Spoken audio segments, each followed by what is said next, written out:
Alright guys, so I had my first clutch. And then I killed it.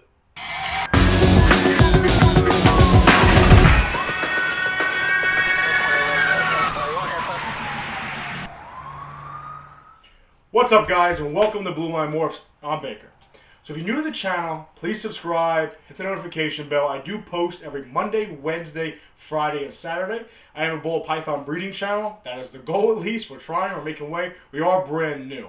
Okay, I have an Instagram channel, blue_line_morphs, and a Facebook page that's kind of brand new, Blue Line Morphs. I interact daily on them, especially Instagram. I turn that more into like a personal page at this point. So just hit me up on there. I'm going to link it down below in the notes section, I guess, of the video. So with that being said, guys, when I started this channel, I swore up and down I was going to hit you guys with brutal honesty, right? I wasn't going to sugarcoat things. I wasn't going to show all the successes or the good things or the bad things. Now, it started as me just sitting in my my living room with one sea serpent rack behind me, a couple of snakes, and trying to figure this out as I go, as many of you probably are. So I swore I'd show the complete and total truth. And the truth is, I'm pretty sure I fried my first clutch. All right. So today's video, I'm gonna give you the story of how things transpired from two of them getting dried out for being too close to the tape, and then me adding a fan, and then the whole clutch losing humidity. And then we're going to talk about why I think this could have happened, including fertility issues. I'm going to talk about what I'm going to change, and I'm going to show you my eggs and how they look now. I'm not giving up on them because I guess I'm an idiot. I don't know, but I'm not giving up on them. So if you follow my channel, you know that I recently had my first clutch, right? It was my Luna, my white diamond, which is Russo and Russo Bell, female, mated to my banana pied male. Now, I was very excited for this. Not that I was obviously going to produce anything crazy, but banana Russo had pie. It's cool. Hoping to get a female, hold it back, breed it back to the dad, create some banana pintos. It would be like my first project for the future, or looking for multiple generation projects for me. Either way, it was a huge milestone for me, because now it's all the bullshit I put up with my buddies talking shit, or this is negativity when it comes to breeding snakes or reptiles in general. This solidified that, you know what, I can do this, I am going to be able to breed them, and here's my first eggs. So if you haven't checked that video out, check that video out. It was like 3, 4 o'clock in the morning when I went, and I saw Luna was actually laying in my quarter. I got some footage of that. It was really nice. But that being said, that was about a month ago. So now I use a Helix. So I bought this incubator. As you guys know, I bought the incubator. It's an old wine fridge, about 2.5 feet by 2 feet deep, maybe. Not very big. It's got heat tape about that big by this wide. I think it's like 10 inches by about 1.5 feet in the back, with a Helix thermostat sitting there. So I set my egg boxes up just like I had shown in one of the egg box videos. It really was this Sterilite tub with these. It kind of just pushes down, right? I had the Victorite at the bottom, and then I cut these out of actually ceiling tiles, like in the old schools and stuff. You can break this apart relatively easy to create like a plastic barrier. So that's how I set up my egg boxes. They clicked on okay, so that's what I put my eggs into. Now, I had everything set about 89 degrees, and now I turned my incubator on in preparation for Rob from Racer Reptiles coming, because he was coming with a couple of his eggs, and I wanted the incubator ready to go. And it maintained a perfect 89 degrees the entire time I had it on, especially because it was sitting in my living room. It wasn't in the reptile room yet. So with that being said, it came time to put my eggs in the incubator. So I put my eggs in the incubator, and now I started to notice that the eggs that were closest to the heat tape in the back started to get more dried out looking than the other ones. So at first, I sent pictures to like my buddies in that group text that always talk about me, Rob, Mike, and Mike, Porter Pythons, and Red Line Pythons, Rob for Racer Reptiles. And making fun of me, bakeless and some of the eggs, they're gonna lose a little bit of moisture, they sink in a little bit, nothing crazy, don't worry about it. And I didn't, right? It got worse and worse and worse, and then ultimately they're like, hey, Big, let me see you take pictures. So I showed them pictures. They're like, yo, move the box this way. That way, maybe the eggs are too hot next to the heat tape. In other words, the front of the incubator wasn't as hot as the back of the incubator. Now, they asked me if I had a fan that was inside the incubator, and the answer was no, okay? I was just opening it up every other day or so forth to get some air in there, but the idea was not to get fresh air in there, but actually just circulate the hot air. Therefore, there was no hot spots inside of the incubator. So, with that being said, Mike, Red Line Python's Mike, Porter is Mike Porter, and then Mike is Red Line, okay? Sent me the link for this fan right here, And I purchased from Amazon, relatively cheap, like $22 shipped. I put it in the top of the incubator, pushing the air down, because the hot air does rise, etc., etc. Once I did this, I noticed the temperature inside of my incubator skyrocketed to about 92 degrees.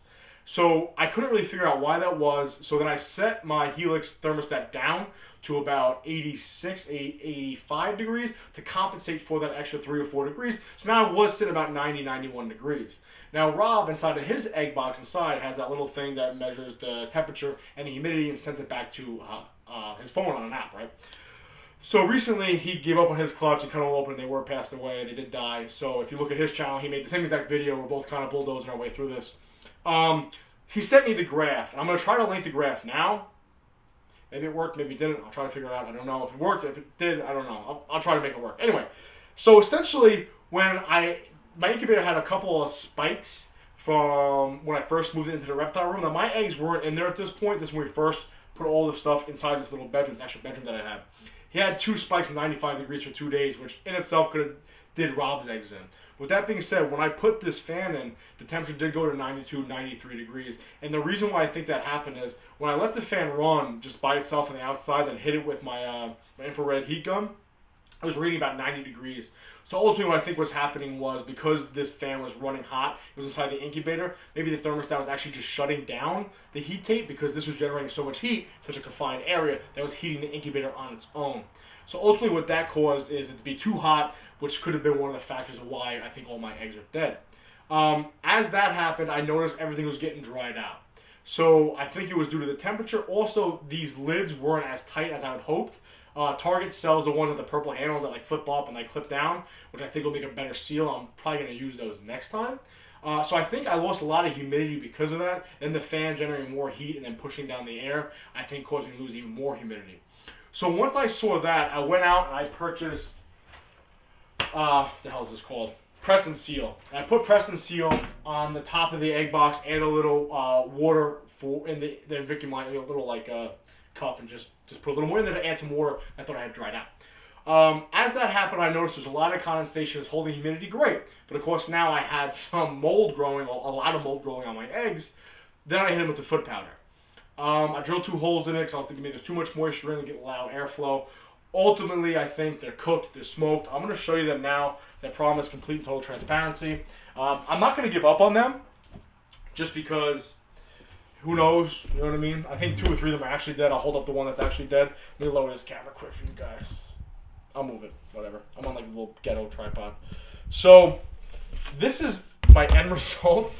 Like I said, I drilled the holes in here. I put the Press and Seal on and try to hold humidity after losing it all. And this is how my eggs look currently. Try to move it down. Try to see it a little bit. Couple of them look, maybe if it's a miracle, they'll survive. But I'll show you the one that I know is absolutely dead. Like this thing here, guys. This is one of my eggs here. Yeah, they all pretty much look like that, all right? They're dried up. They're disgusting. The other thing that could have happened is Luna is a first-time mother. Now, when you watch my video of getting my first clutch, I'm putting them back in there, guys, because I just not giving up hope. So, when you watch my video of putting Luna's eggs in the box, now, I did look at some of the veins. Now, I did see some veins, but I didn't see these impressive, thick, dark red veins. It was more like little spider webs, if you will.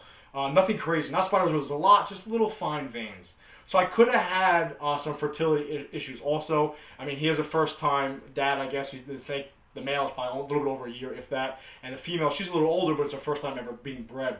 So it could have been fertility issues. It could have been a perfect storm, guys. It could have been, it was too hot. We had hot spots, heat spikes, whatever. I lost humidity. Then I put too much moisture in there. Then they got mold, and that could have did it in. Or they could have just not been fertile to begin with. I guess that's breeding ball pythons. It is what it is. With that being said, if you watch my channel, you know that I have big... Let me see if she's got eggs, actually. No eggs yet. So if you watch my channel, you know Big Mom is expecting. She's my normal, super normal het jungle. She should be laying any day now. She had a pre-lay shed back in May 4th. Back in May, it's the end of May. May 4th, should be laying any day now. So this is my plan with this. I'm going to do a little bit of an experiment. I might get some slack for this, but I'm just trying to figure this out as I go. I'm going to set my egg boxes up the same way I showed you guys, but because she's 4,100 grams, Big Mama, she's probably going to give me, she could give me 2 eggs or no eggs, but if she gives me a decent amount of eggs, I'm going to split them in twos. I'm going to create 2 different egg boxes.